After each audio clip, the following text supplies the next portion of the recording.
So yun mga boss, oh. Sakto lang sa sukat natin na. So yun mga boss, oh. Saktong sakto lang sa sukat.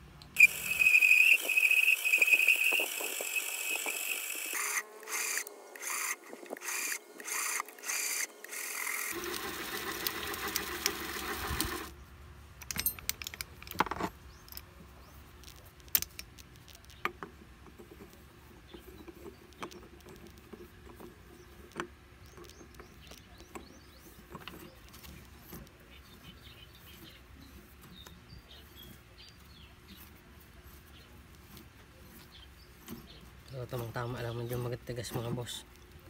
Yan, oh.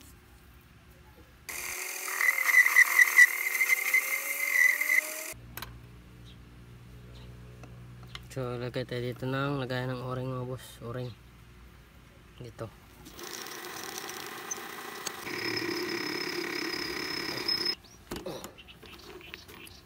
Yan.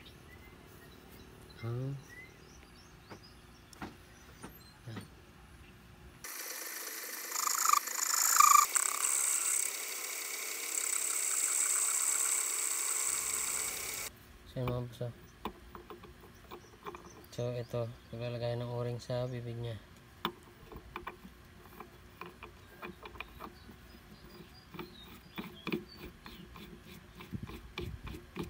So mas maganda kasi pag mahaba yung kapit ng thread para safety.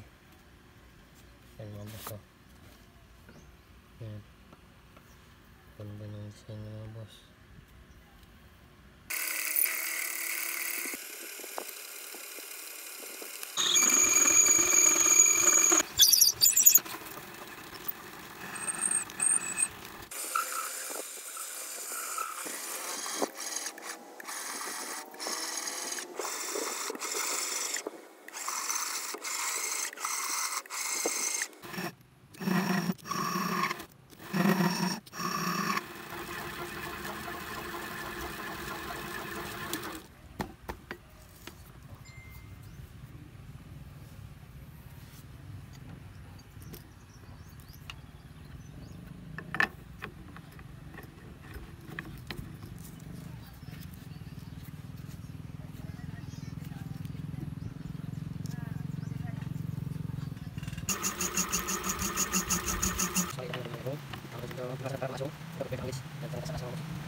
So try natin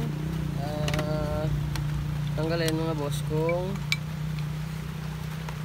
maganda yung pag natin, kasi minsan di accurate sa sa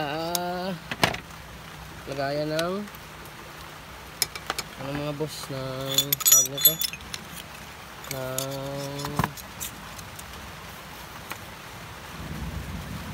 ayun na mga boss, oh. So ito mga boss yung tank natin lagay para matest natin kung tama yung ginawa natin mga boss. So ayan, oh. Ganyan daw kasimple mga boss. Yung mga siya, tatanggalan yung mga boss. So ganyan lang ang ginawa natin power play ng mga boss. So ayan, ganyan lang, oh. So mga 12 pinches mga boss, 12 pinches yan. So lalagay natin yung natin gusto natin lagay yung panumpit mga boss. So hanggang dito na lang muna yung video ko mga boss. Bali abangan nyo na lang sunod sa next na video. Tatapusin natin to para makita nyo yung pinaka output nya. Ano,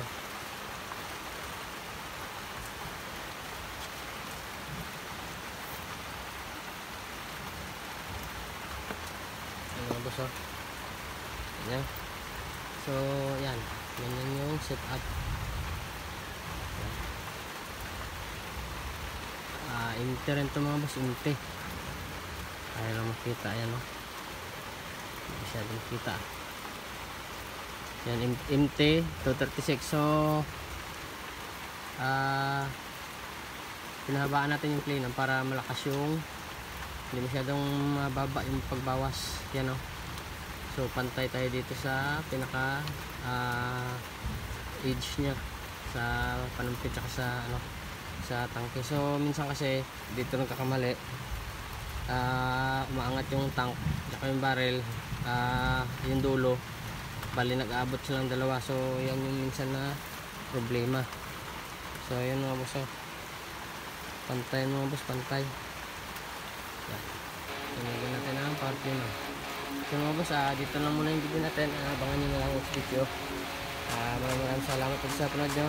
Ingat sa inyo lagi. God bless and good luck.